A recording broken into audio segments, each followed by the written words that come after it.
Hey everybody, Mike Napoleon here with VELO Sports.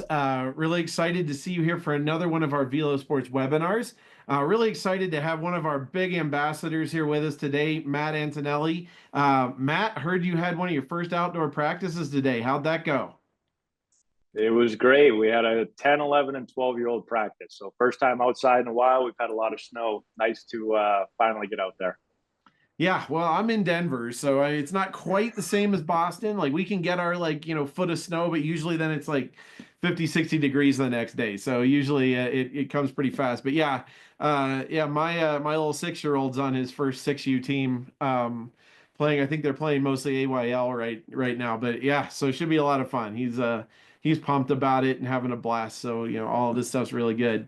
That's one of the big topics we're going to talk about today, everybody. And just so you know, there aren't going to be we may have a fairly small audience live here today. This is going to be posted as a video all over the place later. So, if you have questions or if you have questions that you even think friends of yours may have about some of the things that we do here at VELO Sports, please put them in the Q&A panel here in Zoom, and Matt and I will get to as many of those as we possibly can, as we go through this webinar. But we do really appreciate you spending some time with us here this evening, and we hope the information helps you with your teams or with your players or whatever that might be. So, as many of you may know, we just launched VELO Sports last year. We have some really cool bat speed training tools. We also have the VELO pucks that are getting more and more popular with all of the different travel leagues that are out there. And, today, one of the big focuses I wanted to talk about, something that's kind of been near and dear to my heart, more as a golf coach than a baseball coach, but and that's really like youth sports, youth development, how to create athletes that have the potential to play at the highest levels. And Matt, from what I've seen of the things that you do in your programs and your facility up in Boston, I mean, you're one of the best out there at producing really positive outcomes for a lot of these kids. So I'm kind of curious, just on a big level, before we get into the details on VELO Sports and bat speed and all that, but what are the things that you've seen over the years that you feel like has been some of the difference makers in some of the kids that make it to play in college or make it to play at elite levels versus those that don't? Yeah, sure. So, I've been fortunate to be able to train players of really all ages. We have players as young as 6 and 7 that come in to work out with us, but our team started 10 years old, and we've done this 11 years now. So I've seen players go from a 10-year-old player all the way through college and even into professional baseball. So I've been really fortunate to be able to track players and see them progress. And, one of the things that drew me to you guys and your products is being able to improve bat speed, because that has been such a big thing when it comes to getting players to move on to the next level.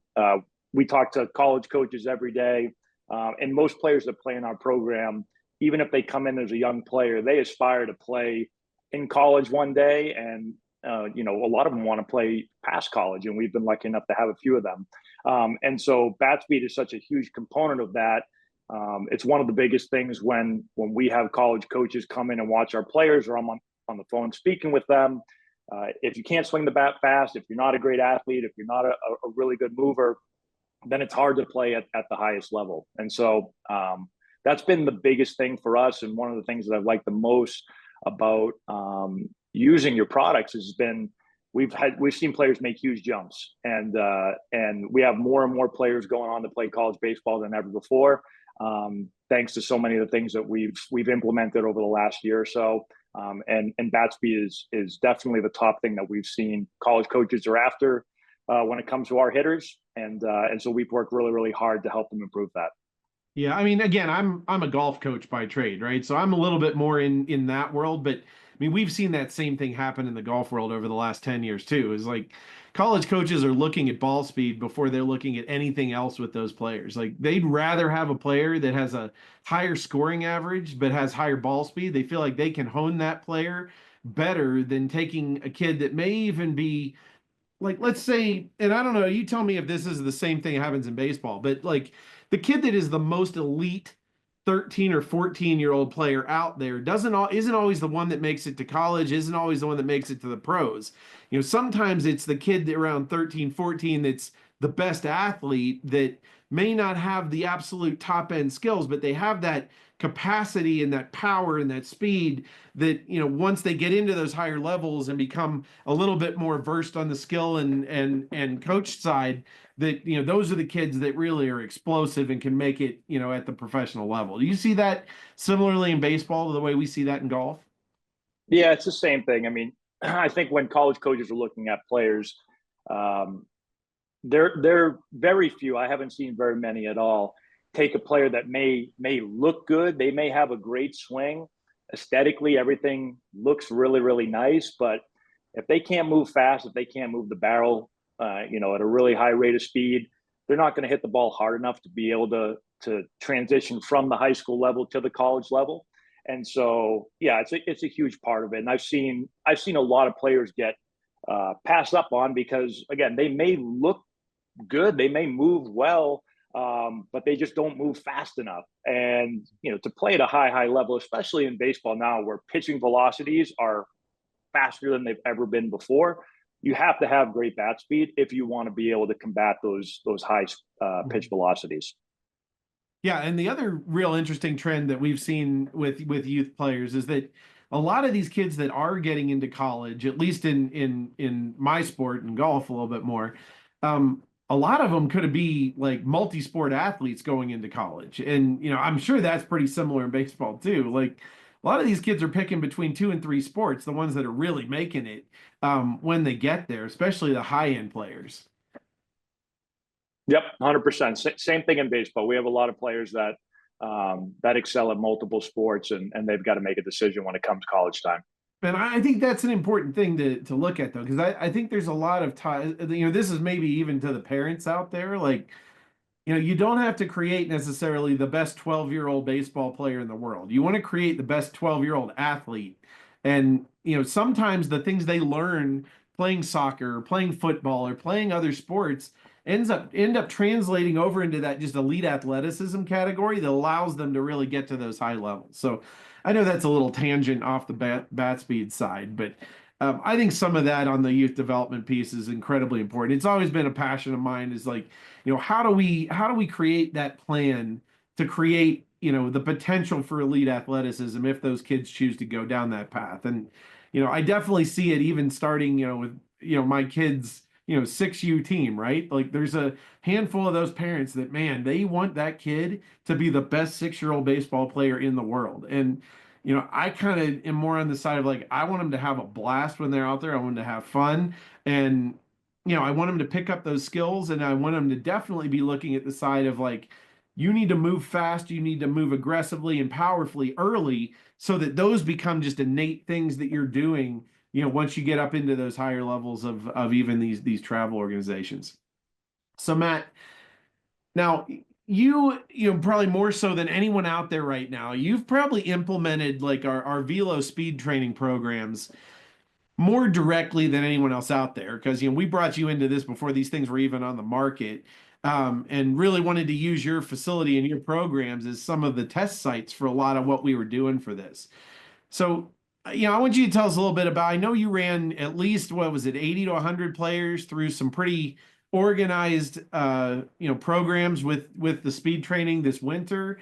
I know you kept data on all of that. I'm really curious because we haven't shared a lot of that data with the world yet. Like, I'm kind of curious what you saw, putting this stuff into place really for the first time this winter and how those results look. Sure. So we've put it in place in a couple of different areas. I'll give you a quick breakdown of it. So the first area was we did one in both the fall and the winter. So we called them bat speed clinics. They were 8 weeks in duration. Players could attend 1 hour a week or 2 hours a week. So it was 1 hour sessions. They come once or twice a week. And then we'd also recommend that they did their overspeed training outside, at least one day outside of our sessions as well. So we ended up having probably 80 or so players attend each of those sessions. And over the 8 weeks, the data that we kept, bat speed went up on average about 5 to 6% per player. So it was, we saw it across the board. It was anyone that was dedicated to doing our program improved their bat speed. And again, the average was like 5 to 6%. So we had that as one component. The other thing that we did is every single one of our players, we have over 200 players in our program. We start winter workouts. We practice twice a week. We had our players, every one of them, swinging the overspeed bats throughout the winter. So we would basically, in our indoor facility, we would just break up our tunnels, and we'd have a quarter of our tunnel would be just swinging overspeed bats. And then the other 3/4 of the tunnel would be doing maybe a machine or a coach pitching or doing a drill. But we made sure that we were doing bat speed and training bat speed with every one of our players every single day throughout the winter. And same thing, we kept data on their bat speed as well. And then we implemented it into our private lessons. So we do a bunch of private lessons, tons of players from all over the place come into our facility, and we use the product with them as well. So in all three areas, we made it a priority of our system. And we've been training players for 11 years. This year, I would say, better than any year we've ever had as far as having consistent players improving their bat speed by a good amount, 5 to 6% over an 8-week period. That's that's impressive. And we have players that would repeat the system. So they would do it in the fall, come back in the winter. And, we wouldn't always get a 5 to 6% increase again, but a lot of those players would just continue to improve their bat speed. And so I'm really looking forward to seeing where players track now as we continue to put the program together with them. And a lot of these players are really young. They're going to be with us for many, many years. I know they're excited to continue to use it. Yeah, no, I mean those are the same types of statistics that we've seen in all the research studies that we've done in other sports as well, whether it's golf or tennis or some of the others, and some in baseball. So I mean those are right in line with what we've seen. I think some of the non-specific data pieces are also pretty cool. Like I know in all the golf programs I've seen run with this, and this is usually with adults. It's not usually with kids. I can only imagine what it's like with kids in a lot of them. But I mean, the adults start to get pretty competitive with this stuff. Did the kids have fun, like trying to see how they could get those numbers on the radar go up? Was that something that became kind of a in-house competition for some of these kids? Yeah, I think that when you're trying to set a culture with your program, you want one where players are excited to come in, they're having fun, they're competing with each other. I think that's the best way to get the players to get the most out of them. And it's funny when you start adding in competition. So we'd have the PRGRs reading the bat speed of players, and you'll hear the loudest stations are always when we're doing the overspeed training, because players are competing. They're competing against themselves. They all know what their numbers are and what they're trying to beat. But then they're also competing against every other player that's in there with them. And you start seeing the intensity level improve, the excitement level, the fun level. You see a little trash talking between players. So I think it brings out the best in everyone. And it's definitely added a really, really cool element to whether it's our team practice or, again, our hitting or bat speed clinics. It brings a great atmosphere. So, I mean, I know the players enjoyed it. And as a coach, I mean, your number one goal, I'm trying to get our players better, but I want them to have fun. I want them to keep wanting to come back and keep wanting to improve. And we saw that with everyone this year. That's awesome. We used to do actually like facility leaderboards and things like that. Like, I mean, we would Yep. have kids writing down their PBs and all of that just to kind of keep track of everything. And yeah, we always got a lot of buy-in. We had a lot of fun with that with our kids. Yep. And the kids love, since we've started really tracking the data and letting the players know where they're at. I mean, players, they're competitive and they love to know where they're at. They love to see something tangible that they're actually improving in something. And then again, like you said, the competition level, when you can have them compete against their buddy, it brings out the best of everyone, I think.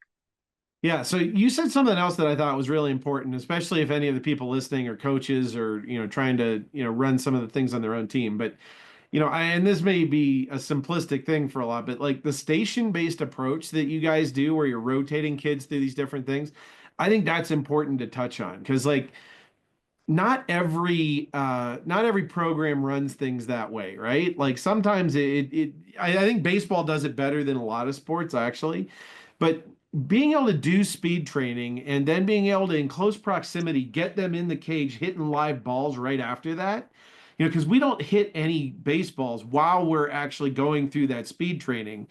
And you know, I don't know if that's the same way you've done some speed training things in the past. It's definitely a core piece of a lot of the science in our system. Um, you know, is that different than what you had done in the past? And did you feel like that was a more effective way to do it? And how did those kids feel like when they got right into the cage after doing it and they were hitting live balls? Yeah, so a couple of things. It makes our practices when we're in a facility, we have a constraint when it comes to just overall space. Our facility is a good size, but it's not huge. Um, you only have a certain amount of coaches, and so you're always trying to get creative with how are we going to put this practice together to get the most out of the players, to get them the most reps possible. And what I thought was great this year is that we would have 8 stations sometimes going on in our practices. And so we've got 4 tunnels in our facility. And again, the way we'd break it up is we would split every tunnel. Basically, a quarter of the tunnel would go towards the overspeed training, and then 3/4 of the tunnel would go towards something else. So in one of the tunnels, we might have a machine pitching. Another one, we might have a curveball being thrown. We might have a coach pitching in one of the other ones. And so we're getting a ton of reps, but also having players that are working on their bat speed, which is one of the core 3 things that we're trying to improve with all of our players. And so they would bounce between that bat speed training, and then they'd be able to go right into that 3/4 of the tunnel, whatever the drill is, whether it's machine work or curveball work or whatever it is. So now we're able to train our bat speed, and then flip right on to whether we're training swing decisions or training our bat to ball skills. Those are really the 3 things we're trying to improve with all of our players. So we're covering everything in a really, really short amount of time. The other really cool thing about it is that, in the past, before we had this, if we go back like 2 or 3 years, we would try to figure out something, but, put a player on a tee, but there's only so much you can do off of a tee. You need a little bit more room off of a tee. Sometimes, you need a coach kind of monitoring that all the time. And so now you don't have enough coaches.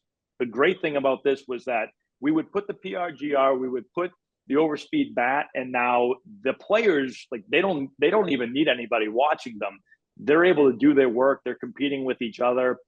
It makes my life so much easier, and it keeps our players from just standing around. I love stations. You mentioned it. I love small group stuff where we don't have a lot of players that are just hanging out and not doing anything. So we're able to just kind of move guys through from the bat speed training right into, again, whether it's training swing decisions or just taking that bat speed that we just gained from the overspeed bat. And now we're going to actually have you swing a regular bat at a ball, swing it as fast as you can, keep your bat speed up, and basically transition that bat speed that we just practiced into more of a game-like environment. So it's been great. Yeah, for sure. And I think it's the right way to do it. Like all of our research in all sports points to the fact that like when you're doing specific speed training, doing it outside of like the skill, like the detailed skill, like in baseball of having to time it up and hit a baseball, you're going to see bigger results when you do that and then kind of immediately apply it to those skills. So I think the way you're doing that where it's right back to back is the right way to do it. And that would be consistent with everything we've seen in all of these other sports as well. Yeah, so cool. I mean, I think that's a lot of the stuff that we went through there in the indoors. How are you going to continue doing this now that the outdoor seasons are going? I mean, do you feel like these kids are going to keep doing this throughout the season? Yeah, so we plan on continuing to train very similar to what we did in the winter. We'll basically, the way that we're going to do it at our outdoor practices now that we're going is we essentially we'll stay with the station program, and so we'll have players hitting on the field, so they'll be hitting live. We have a batting cage where we'll have players doing some drills again, whether it's machine work or coaches throwing, and then we've got another station where players are swinging the overspeed bats and working on their bat speed, and we're just going to rotate them through. So I just thought that the way that we did it in the winter, we saw tons of improvement. We loved the atmosphere and the culture that was kind of built Mhm. using it, and I think it's just really easy to just transition that outside again. And one of the things, especially when you get outside, is sometimes it can be hard to get a lot of batting cages or to have a field might just have a place to hit on field, and that's really it. And then as a coach, it's like, okay, we have one player hitting on field. We don't want to have a bunch of players standing around. Well, now we can have as many players as we want going through their bat speed. We can set up the PRGRs, we can set up the overspeed bats, and more. Now we're just getting more players reps. So we're going to do the exact same thing. We'll just transition it outside, and I know the players love it. It's worked, so it'd be silly of us to stop doing it. No, that's outstanding. I mean, there is some cycle to the gains that you'll see, and you kind of saw that as you had those different players go through. It doesn't tend to work just completely linearly. Like you get these big jumps, and then they kind of normalize, and then you really so the players will need like a little bit of a break where they maybe reduce the frequency for a little bit of time in more of a maintenance type phase, and then you'll get right back in and do another one of these big intense ones. So charting that exactly where they're going in those 8 to 10 week primary phases and then give them a little bit of a break. And that doesn't mean they have to stop doing it, but maybe they go down to like once a week or so instead of like 3 times a week really intensely. And then they can ramp back up and get in. And we tend to see that same pattern where they're going to see a jump and then they'll see some time where it normalizes and then they get into these plateaus with it. So if you're seeing that, it's completely normal with what we would see in all of the other sports that we've done. Um, as far as like just using the system with the kids, do you feel like because we spent a lot of time, I mean, I know I'm holding up the brand new one that this one's not out yet, friends. So you're the first ones to see. This is our drop 10 set for the young kids. Matt's been asking us for this for a few months now. This is actually the final prototype and they're in production right now. So we should have these out.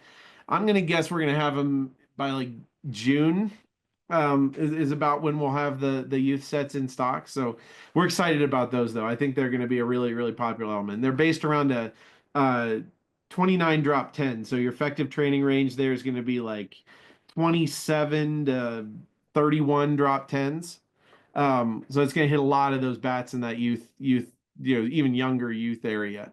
But yeah, I mean, we had a system that we created, that kind of really just worked directly off of our golf system with the 3 different bats that had the little steel weights and everything before this. But how have they? You feel like these things are pretty easy to deal with the stacking little sleeves and everything, and have you had any issues? They're pretty durable, I think. These should be pretty user friendly for the kids. Everything easy there? Yeah, it's been super easy. We've got, I don't know how many players swing them during the week, but it's in the easily probably getting close to 300-400 kids a week. I mean, we have 200 players in our program coming in every week. We have the hitting clinics, we have lessons. It's a lot of players swinging, and so the way that, I mean, it's been super easy. We just the first week that a player comes in, we explain how we're going to use it. We give them the system, we show them how to do it, and then they kind of go from there. And everything's been super durable. We're still using the exact same bats that we opened up at the beginning of the year with them when we first got them. We're still using the same ones with them, and I don't know how many swings have been taken. I mean, you're looking thousands and thousands and thousands of swings, and we haven't had a single thing happen to any of them. So it's been great. Yeah, good. Yeah, may need to put a new grip on that here at some point. That's about the only thing I can think. Yeah, so like literally the grip is, and they're still holding on, which is amazing after all these swings. But that would be the only thing that we probably will have to add at some point. But yeah, they've been extremely durable. Excellent. No, that's great. It's great to hear, and I'm happy that it's working really well for your program, and that a lot of people are having some success with it. Looking forward to seeing the actual like performance stats. As you start to get into season, and comparing hitting averages, comparing power numbers, all of that stuff. You know, Logically you would think that there's going to be some succession into those other stats as well. It's the same thing we see in professional baseball. Like as bat speed goes up, all the other stats start to get better. So really curious to see how that stuff starts to work as you guys get into your season and get into the games. Also the other thing I wanted to touch on here today too. Have you had some people working with the puck knobs with the Velo pucks now too in your program? I'm kind of curious what the feedback's been there. Yep. So we have had more and more players using them. Everyone that's used them seems to really, really like them. We've been, we're still, I would say that we've kind of had everybody swing the overspeed bats. As Hmm. far as the puck knobs, we haven't had everyone swing it. We've had them out and we explain to players what they do. Everyone that does swing them so far has liked them. And so, yeah, it's been really, really good feedback. I'm interested as we get into games now because we've only really been able to use it indoors uh, in a practice Hmm. uh, situation. And so it'll be interesting now as we get outside and we get into more game like stuff, how players react to them. But, I think it's going to be great. We've used it mostly with players that are, maybe transitioning to a little bit of a heavier bat. They feel like the bat might Yep. weigh a little bit too much. That's kind of been the majority of the players that we've kind of recommended the puck knob to so far. But we've had players of all ages using it, and my son throws it on his bat, used it, loves it. So it's been really, really good. Yeah, I'm interested and excited to see as we get into the season now using them. Yeah, we've been seeing more and more of them out into competition now. So I know we were at a big perfect game event down in Texas about 3 weeks ago or so, a huge tournament that they were hosting. We had a lot of those in play down there. So it seems like it's really catching on with a lot of those like very top level teams already. And I have a feeling it's only going to just kind of go down through the ranks even more. But yeah, I mean, those are the exact things we would expect. Like, it's going to reduce the MOI of the bat a little bit. So it's going to make that bat, perform like a slightly lighter bat, which is a big help when you're jumping up, to drop eights for the first time or drop fives for the first time. It can make a huge difference in the ability to swing that bat with the same amount of speed or more speed without losing any plate coverage by having to reduce the size or anything to accommodate. So, big thing there.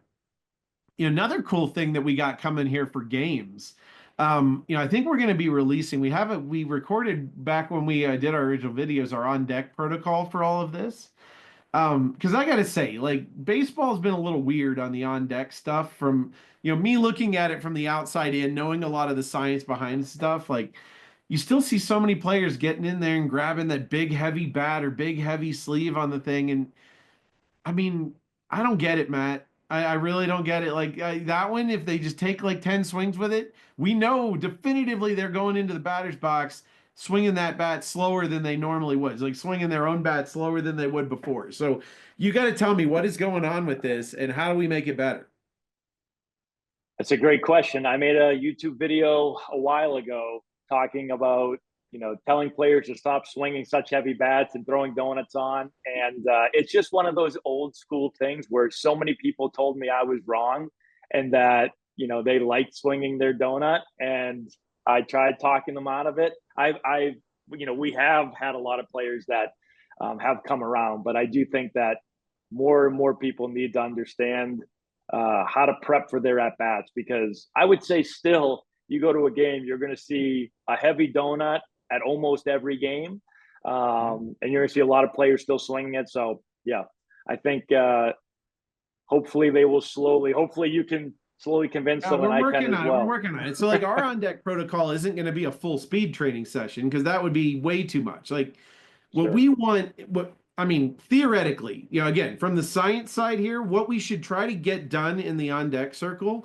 is kind of prime the body to function at, peak performance, right? So I want to make sure that every motor unit in that kid's body's firing. I want them to be as fast as they can from a reaction speed standpoint so that they have the best chance to get in there and get a hit.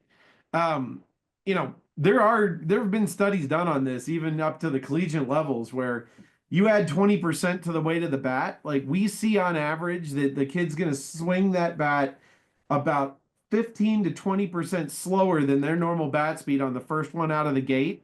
And it takes until usually the fourth or fifth swing to then even get close to where they would have been swinging it had they not done that with the heavy donut. So, I mean, this is one of those topics I could talk about for an hour, but the way we built our on deck protocol, it doesn't use the completely unweighted base bat. All right. So we're actually going to be using the single sleeve. So we're using the green sleeve on it, where so it's pretty close to the weight of their game bat, but it has a little bit of reduced resistance so they can move as fast as they can. And again, a lot of what that does is that really gets their body kind of primed into that and you have to go through the training to feel what this feels like, but it almost feels like every nerve in your body's on, like once you've done that for a couple reps. And that's kind of the position I want people to be in right before they go. So our on deck protocol uses just that single sleeve on the bat, so it's slightly lighter, and then also uses their game bat. So it's like a mini version of a little bit of that lightweight stimulus with then applying it immediately to swings with their game bat. And then it's only a handful of swings, and then we get them in the batter's box. And if anything else, they're going to be at their peak bat speed that that person is capable of. And I just don't see why there would be anything else we would want. Well, it's amazing. The number that you said again, just so I can make sure I heard this right, is that did you say 15 to 20% slower they're going Yeah, to swing after taking that lot. donut off the bat? If you're at 20%, if the donut's adding 20% weight to the bat. So I mean, if you're talking about let's say we're using a 30-ounce bat. If I'm adding like 6 ounces, which is pretty standard for a donut, that's how much slower the players will be on average. And it's amazing to think that probably 95% of players, that's how they're preparing for their at I bats, don't which know. is amazing to think that they're doing that. I the more that I'm thinking about this now, it is crazy. So Yeah. we've got to figure out a way, we've got to figure out a way to put a stop to it. Like I said, if you take 15 swings with a big heavy donut, don't be shocked that you're a little late on that first fastball. Like it's just, I mean, this is how it goes. Like anyway, new stuff. With that one, we will be releasing pretty soon, so we're excited about that as well, especially getting into season here. And then we've got so many more cool protocols that are going to be coming out over the next year with a lot of the different mechanic stuff that we recorded together. So, stay tuned to a lot of the Velo channels. There's going to be a lot of new stuff here coming out over the course of this next year.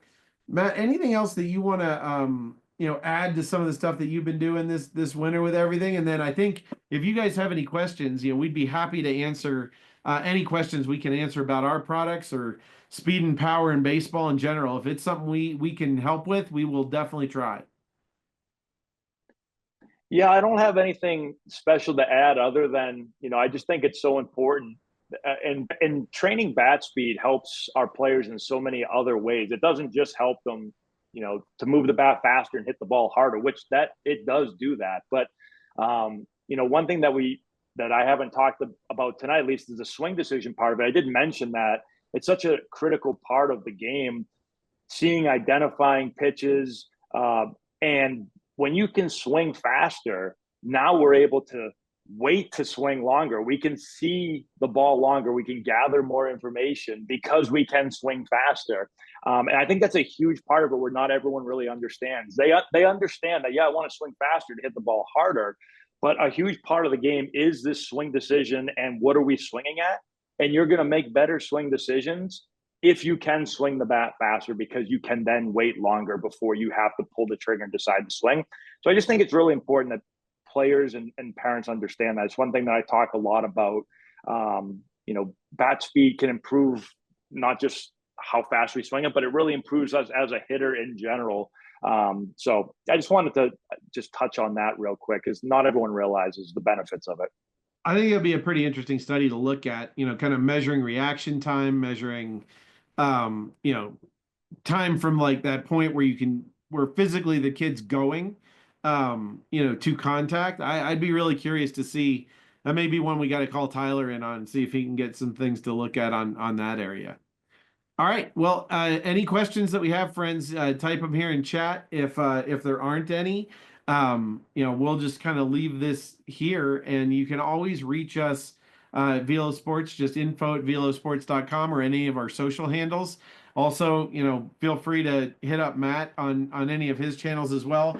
He's been an absolutely fantastic ambassador for us here at Velo, and wish him and all of his teams a really great season here coming for spring ball. And one of these years, my kids will be old enough. Maybe we'll see you in competition someday. So, I love it. all right. Awesome. Well, Well, thank you. thank you for everybody for hanging out, and I hope you enjoy the information. Recordings of this will be available as of tomorrow. We'll be sending those out. So, Matt, have a great evening, and thank everybody for being here. Bye.